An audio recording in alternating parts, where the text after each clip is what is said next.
संघर्ष का हो।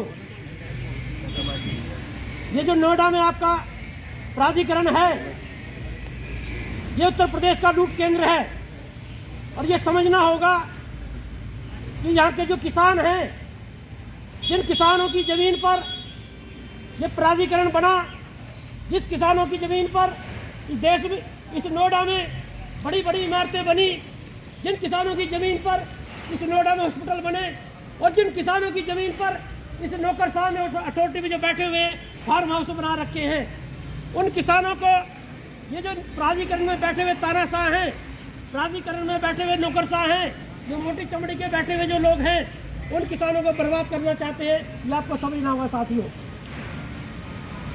ग्राम समाज की जो ज़मीन होती थी वो किसान के इस्तेमाल के लिए होती थी, किसान के मवेशियों के लिए होती थी, किसान का खलियान माना जाता था, बच्चों के खेलने कूदने के लिए होती थी।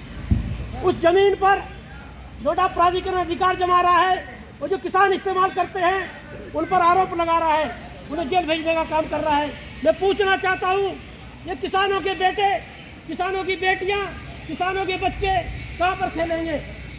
और यदि उन जमीन का इस्तेमाल अस्पताल के लिए होता, स्कूल के लिए होता, तो हम मानते कि समाज सेवा के लिए हो रहा है। उस जमीन पर मॉल बनाए जा रहे हैं, प्रॉपर्टी, जो इस देश के जो पूंजीपति हैं वो उस पर अपने कारोबार खोल रहे हैं। साथियों, समझना होगा कि यदि प्राधिकरण से अपनी बात मनवानी है तो संगठन के साथ में एकता भी दिखानी होगी, क्योंकि यहाँ पर जिस तरह का संघर्ष हुआ है और गौतम बुद्ध नगर यहाँ के जो समाज के लोग हैं, आप इतिहास याद कीजिए यहाँ का। आप लोगों ने अंग्रेजों से कोलू पिलवा दिए हैं। इस देश का, आपके क्षेत्र का इतिहास रहा है।